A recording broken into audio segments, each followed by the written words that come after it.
65 वर्षाचे शिवानंद धनश्री महाराष्ट्राच्या लातूर जिल्ह्याच्या उस्तुरी गावात राहतात. लातूर मराठवाड्याचा तो जिल्हा जो दुष्काळ आणि शेतकरी आत्महत्येसाठी जाणवला जातो. पण गेल्या काही वर्षात अनियमित पाऊस, वादळ वारा आणि गारांनी इथल्या शेतकऱ्यांना त्रस्त केले. शिवानंद काही वर्षाआधीपर्यंत तूर आणि ज्वार पिकवायचे, पण आता त्यांनी तुरीची शेती बंद केली आहे, कारण सारख्याच अतिच्या पावसाने पिकाचं नुकसान होत होते. आता ते सोयाबीनची शेती करतात, पण त्यात पण त्यांना बऱ्याच अडचणींना सामोरे जावं लागतं. शेतीत करावं लागलेल्या ह्या बदलासाठी ते क्लाइमेट चेंजला जिम्मेदार ठरवतात. 1969 में हम गेहूं, बाजरा, ज्वार, अरहर, चना, मूंग, उड़द ये फसल हम लेते थे. मगर अब दिक्कत क्या आ रही है, बरसात की वजह से पानी कभी ज़्यादा होता है, पानी कभी कम होता है, तो वो फसलें सब बंद करके अब हम सोयाबीन की तरफ टर्न हो गए. और ये जो समस्या है ये एनवायरनमेंट की वजह से हम फसलों को बदल रहे हैं. यानी कि कभी पानी ज़्यादा होता है, कभी कम पड़ता है. तो ये जो दिक्कत आ रही है किसानों को, ये बहुत तकलीफ की बात है. आंब्याच्या बागेत परेशान फिरणारे हे गोरख विश्वनाथ पाटील आपल्या भागातल्या मोजक्याच बागायतदारातले हे एक. त्यांच्या परेशानीचे कारण म्हणजे लाखो रुपये खर्च करून त्यावर केलेल्या या बागेतले निम्मे आंबे हे कच्चेच झाडावरून गळत आहेत.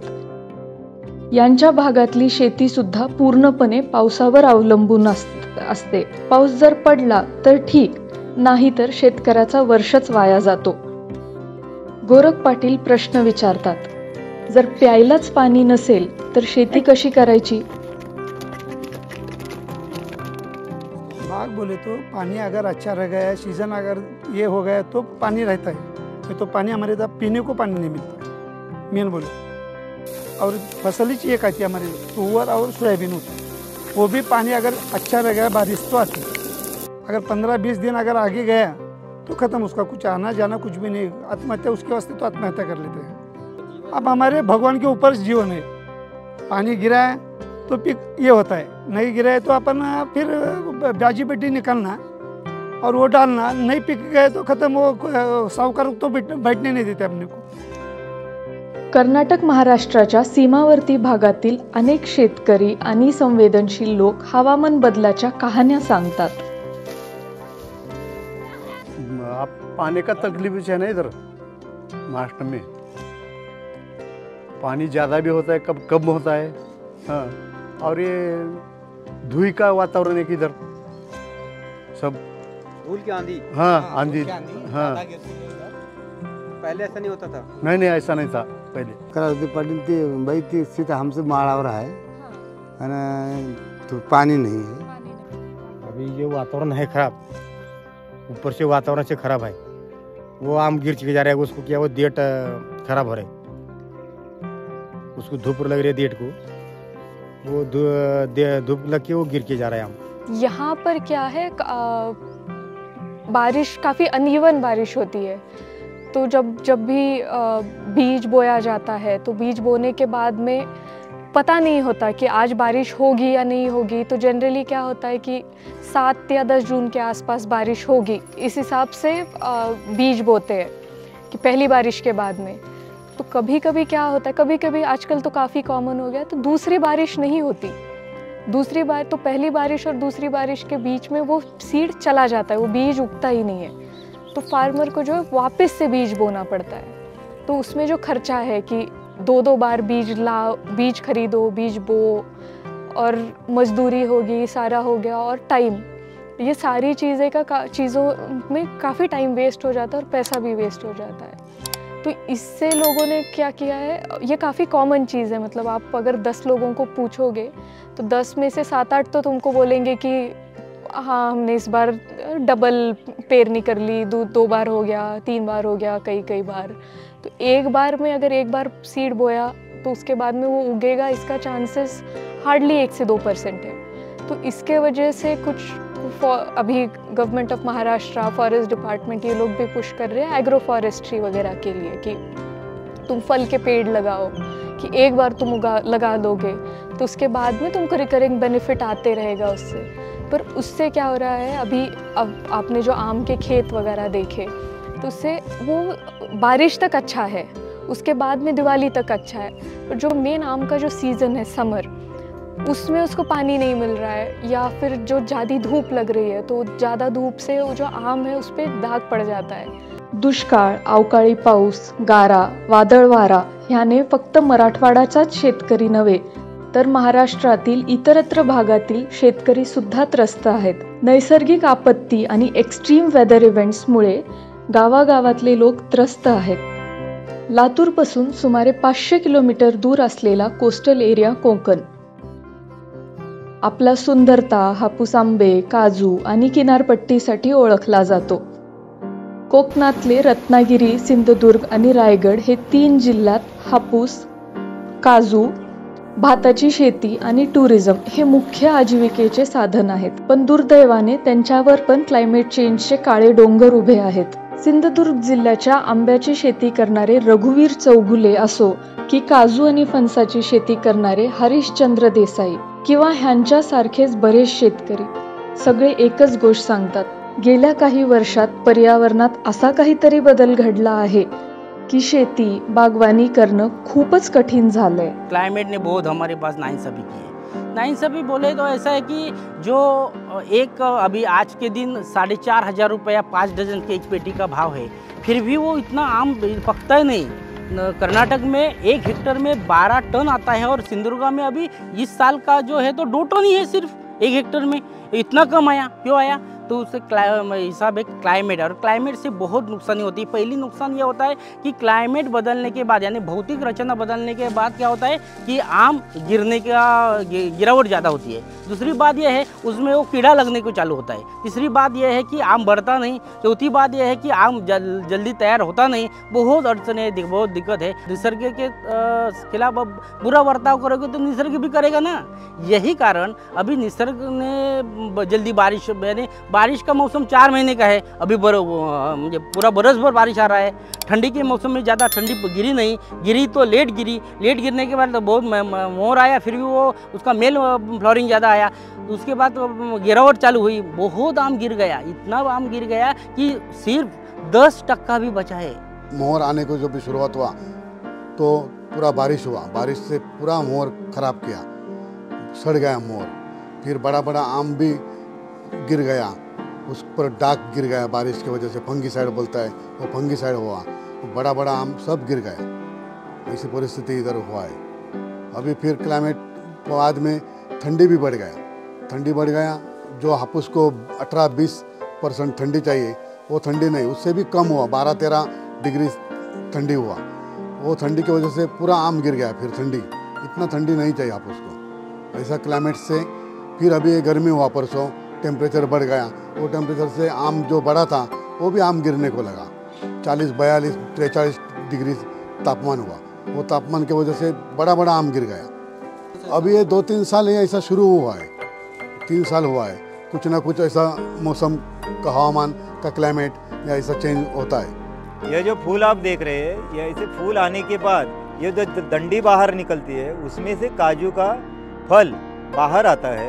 लेकिन इस साल ज़्यादातर आप देख सकते हो कि फूल ऐसे सूख गए हैं, पूरी तरह जल गए हैं। और यह कम से कम 50 से 60% आप देख सकते हो। इस एक ही पेड़ का मैं बता रहा हूँ कि ऐसे पूरे पेड़ में ऐसे फूलों को पूरी तरह खराब हो गए हैं। और इस कारण आज किसान पूरी तरह बर्बादी की कगार पे है। ये अभी पिछले 4-5 सालों से क्लाइमेट पूरा बदलाव होते जा रहा है। और बारिश एक तो मई महीने में ही शुरू हो जाता है, जो जून के 15 के बाद चालू होता था यहाँ पे कोकण में बारिश, वो मई महीने के 14-15 तारीख से शुरू हो रहा है। और शुरुआत में जो तूफान नहीं आते थे वो तूफान ही अभी आते जा रहे हैं। ये आजू बाजू का आप जो फार्मर देखा तो उसके ऊपर एक भी नहीं, एक फल नहीं आया इस साल।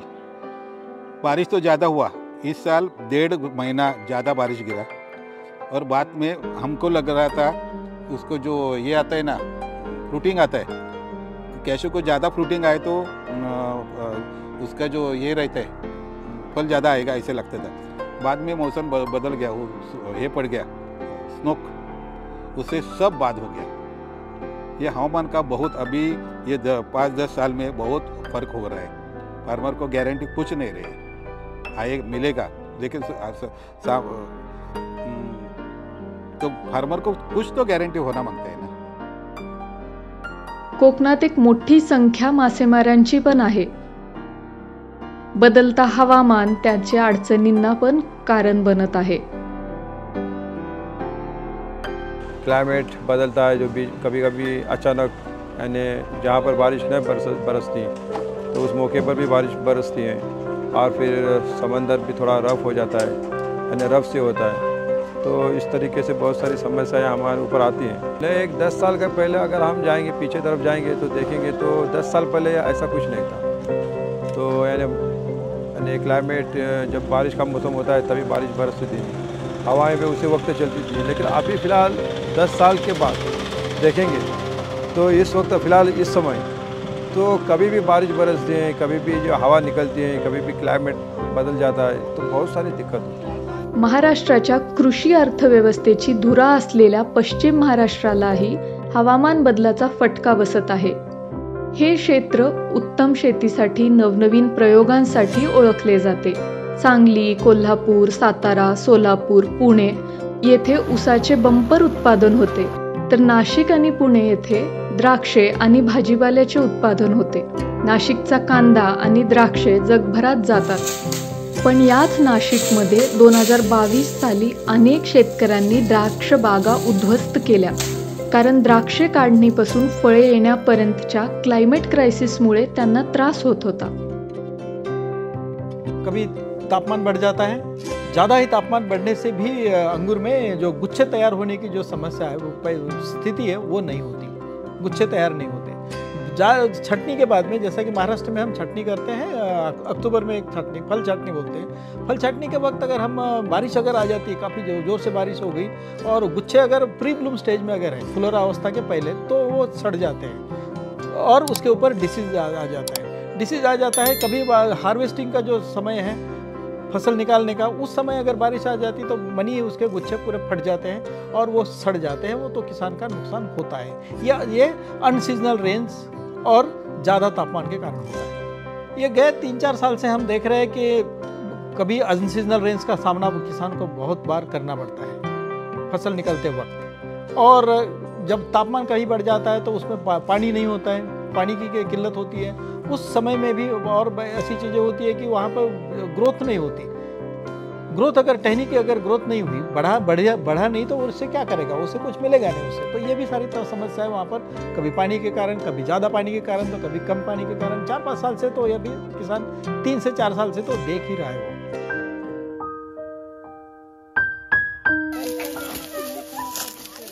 असे म्हटले जाते की हवामानाचा फटका ऊसाला बसत नाही, पण गेल्या कित्येक वर्षात सांगली, कोल्हापूर, पुण्याचे पीक अतिवृष्टीमुळे वाया जात आहे। सांगली जिल्ह्यातील शामराव पांडुरंग पाटील 2019 आणि 2021 मधील महापूर कधीच विसरू शकत नाहीत। 2021 साली त्यांच्या शेतात अनेक दिवस कमरेपेक्षा जास्त पाणी राहिल्याने त्यांची संपूर्ण ऊस आणि मकाची पिके नष्ट झाली। हम अभी बेलासी में खड़े हैं, जो सिरोल तालुका में है, सांगली जिले के सिरोल तालुका में है। तो शामराव पाटिल यहाँ के किसान हैं। उनका कम से कम 5-6 एकड़ ज़मीन है, उसमें उनका मुख्य क्रॉप गन्ने का रहता है। तो अगस्त महीने में बहुत बारिश होने के कारण वारणा नदी जो नज़दीक से जाती है, तो इनके नीचे के खेत में कम से कम पूरा वो क्रॉप ही बारिश की इसके वजह से ख़राब हो गया था।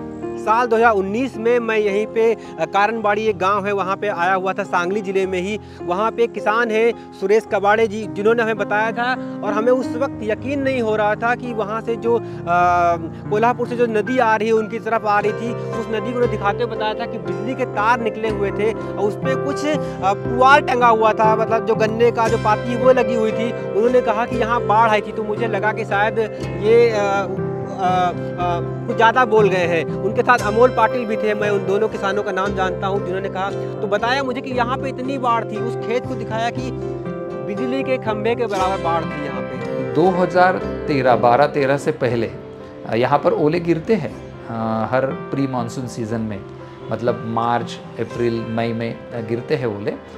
मगर जो 2012-13 से उसके बाद में जो देखने को मिला है महाराष्ट्र के कई सारे इलाकों में, वो बहुत ही बड़े पैमाने पर है, जो हमने कभी देखा नहीं था, हमने कभी सुना नहीं था।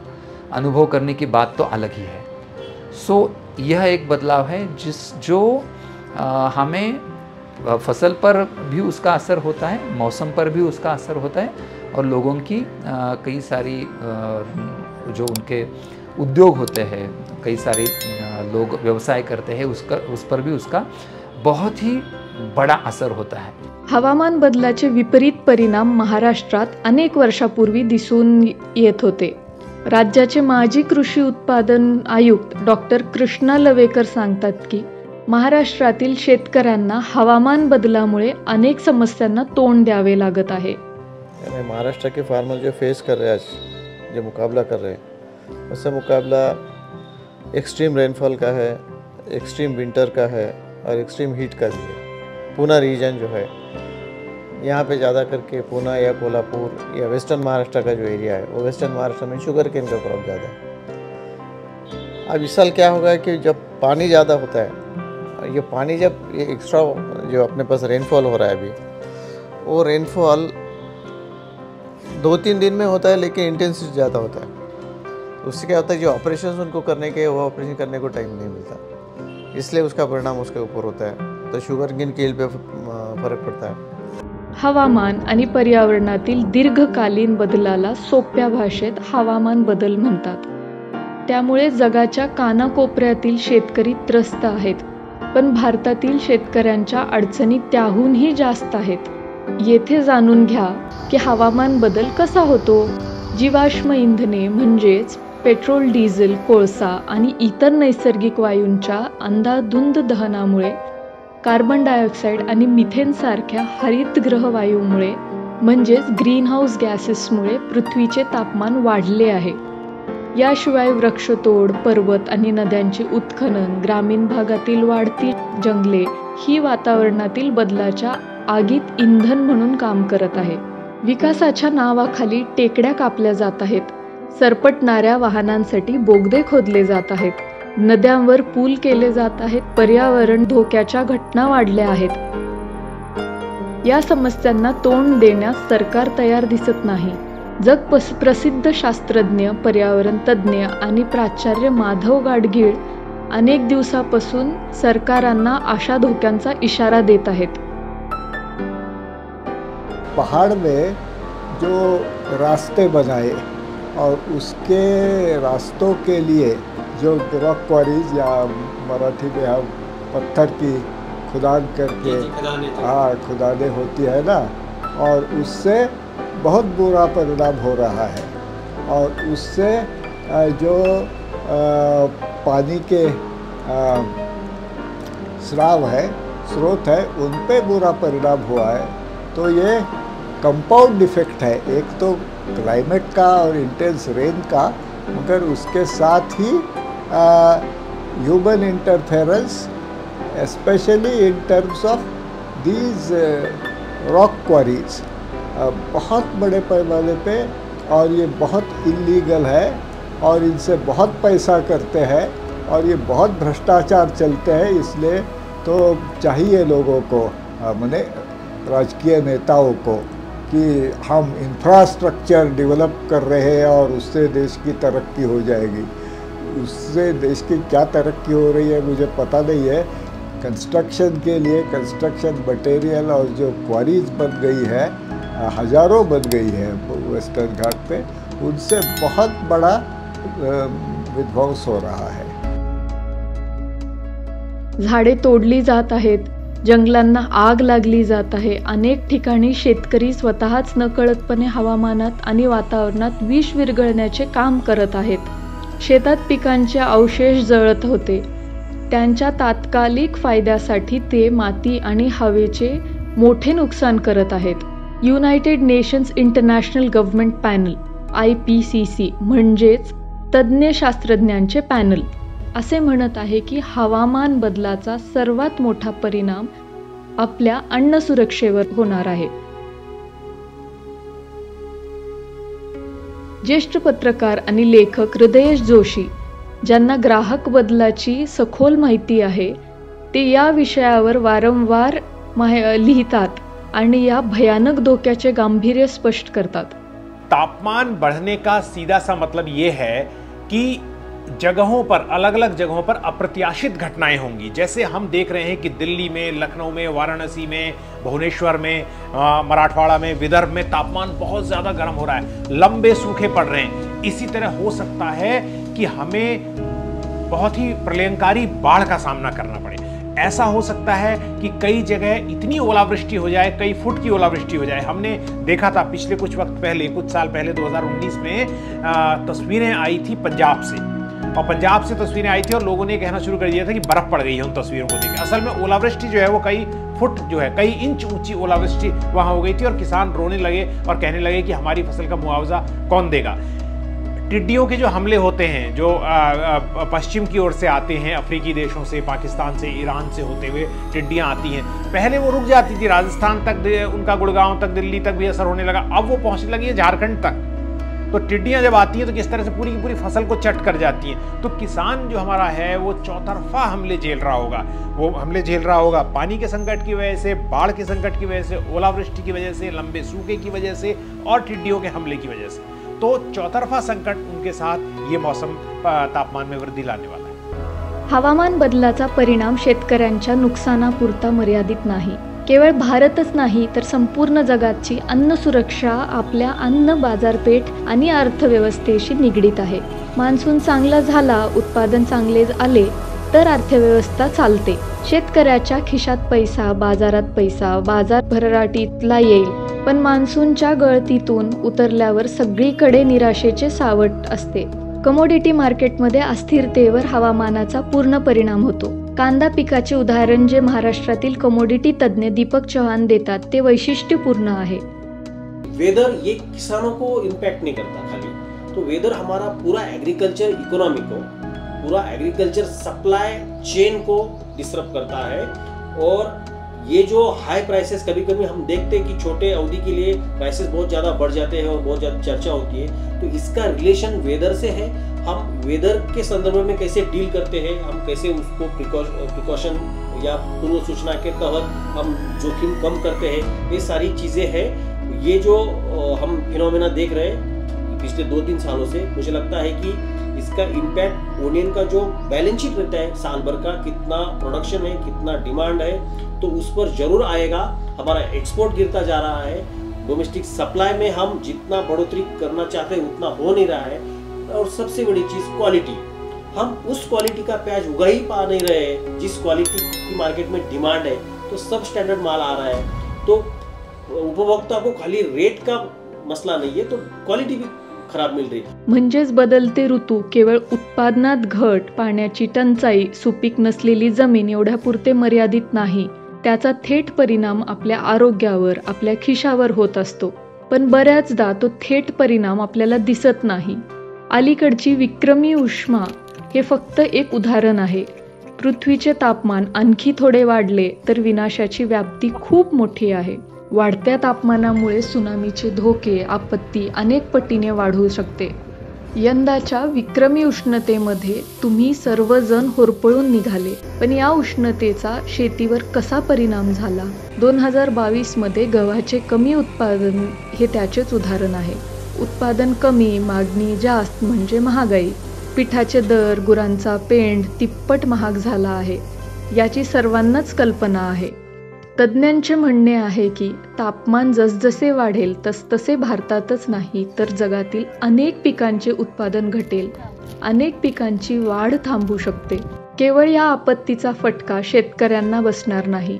आंतरराष्ट्रीय रेटिंग फर्म S&P ग्लोबलने जारी केलेल्या अहवालात असे म्हटले आहे की पुढील 28 वर्षात भारतातील 62% शेतीला पाणी टंचाईचा फटका बसू शकतो. GDP 15% असू शकतो.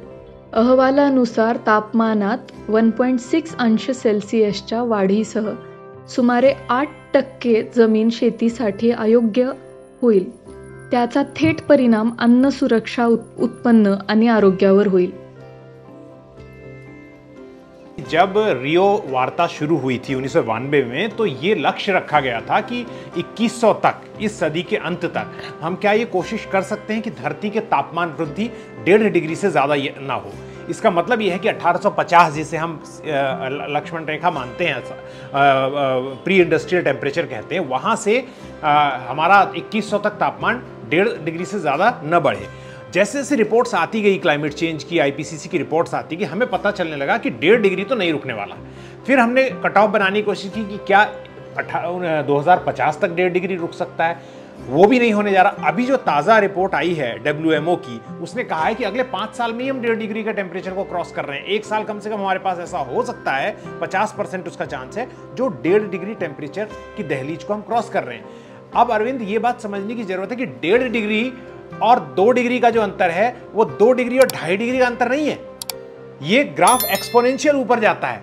यानी कि अगर 1.5 डिग्री में जितना विनाशलीला हो रही है और 2 डिग्री में जितना विनाशलीला है, उनका अंतर जब हम 2.5 डिग्री में पहुंचेंगे तो कई गुना हो सकता है, 50 गुना ज्यादा विनाशलीला हो.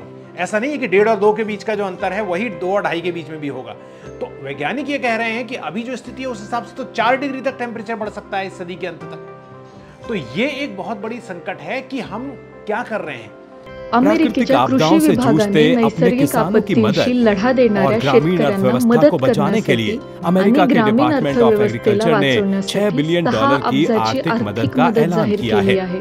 भौगोलिक विषमता असलेल्या भारतातील शेतकऱ्यांनाही अशा मदतीची गरज आहे. त्यांना आर्थिक मदतीसोबतच हवामान अनुकूल शेतीचा पर्याय द्यावा लागेल. महाराष्ट्रातील शेतकऱ्यांच्या व्यथा जाणून घेण्यासाठी प्रयत्न न्यूज पोटलीच्या मौसम बेमौसम या विशेष मालिकेच्या पहिल्या भागात करण्यात आला आहे. हंगामी चढ उतार आणि हवामानातील बदलांचा शेती आणि शेतीवर देशाच्या इतर भागातून होणारा परिणाम सामान्य भाषेत तुमच्यापर्यंत पोहोचवण्याचा आमचा प्रयत्न असेल. आम भाषा में पहुंचाया जाए.